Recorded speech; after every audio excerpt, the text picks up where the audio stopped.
KTV Originals।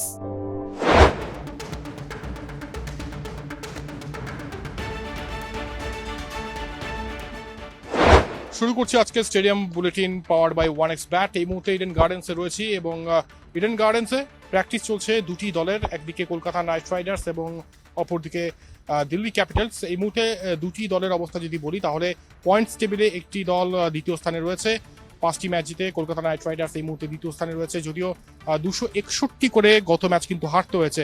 এবং অপরদিকে Delhi Capitals হঠাৎ করে কিন্তু জেগে উঠেছে এই আইপিএলে এবং গত ম্যাচে দুরন্ত জয় এবং ফ্রেজারের দুরন্ত ব্যাটিং।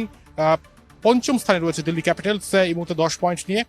দুটি দলই এই মুহূর্তে 10 পয়েন্টে রয়েছে এবং দুটি ম্যাচ বেশি খেলেছে দিল্লি ক্যাপিটালস। তবে এই দ্বৈরথ শাহরুখ ভার্সেস সৌরভের দ্বৈরথ এই জন্যই বলছি কারণ এর আগের ইতিহাস আমরা জানি এবং আজকে শাহরুখ খান এবং সৌরভ গঙ্গোপাধ্যায় এই মুহূর্তে দুজনেই কিন্তু মাঠে রয়েছেন। শাহরুখ খান তার ছেলে আবরামের সঙ্গে খোশ মেজাজে রয়েছেন, ক্রিকেট খেলছেন এবং অপরদিকে সৌরভ গঙ্গোপাধ্যায় রিকি পন্টিংয়ের সঙ্গে কিন্তু স্ট্র্যাটেজি নিয়ে কথাবার্তা চালাচ্ছেন এবং সুজন মুখোপাধ্যায় যিনি পিচ কিউরেটর তার সঙ্গে দীর্ঘক্ষণ কিন্তু কথা বলেছেন আজ সৌরভ গঙ্গোপাধ্যায়। তাই এটা বলাই যায় যে ইডেন গার্ডেন্সে সৌরভের যেমন ফ্যান বেস রয়েছে কালকেও থাকবে এবং সৌরভ কিন্তু অবশ্যই এই ম্যাচটা অ্যাটলিস্ট জিততে চাইবে এবং যেহেতু স্নায়ুর লড়াই এটা শাহরুখ খানও কিন্তু এসে উদ্বুদ্ধ করছেন ক্রিকেটারদের, কলকাতা নাইট রাইডার্স ক্রিকেটারদের এবং অবশ্যই তিনি বার্তা দিচ্ছেন যে যেটা হওয়ার হয়ে গেছে আগামীকালটা তোমাদের হবে।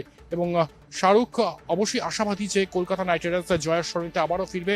আজকে চন্দ্রকান্ত পণ্ডিত প্রেস কনফারেন্স করেন এবং তিনি যেটা বলছেন, তিনি মিচেল স্টার্ক নিয়ে একটা মন্তব্য করেছেন যে মিচেল স্টার্ক কতটা ফিট রয়েছে সেটার উপর নির্ভর করে কিন্তু তার সিলেকশন হবে আগামীকাল। এবং আজকে যেটা প্র্যাকটিসে দেখা যায় সেটা হচ্ছে যে ছোট রান আপ করে তিনি বোলিং করছেন, যেটা নাকি গত দুদিন করেননি।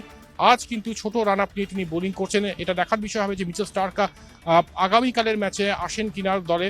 তবে সব মিলিয়ে এই মুহূর্তে কিন্তু উত্তেজনার পারদ চড়ছে।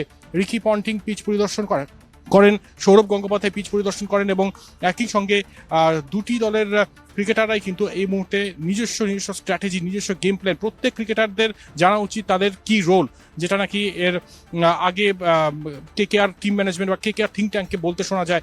তাই আগামীকালের ম্যাচ অত্যন্ত গুরুত্বপূর্ণ হতে চলেছে দুটি দলের নিরিখেই, কারণ যত আইপিএল এগোচ্ছে তত কিন্তু প্লে অফের লড়াইটা আরও তীব্র থেকে তীব্রতর হচ্ছে। তাই কালকের ম্যাচে জয় ছাড়া কিছুই চিন্তা করছে না দুটি দলই। তাই দেখা যাক যে কে জেতে আগামীকাল।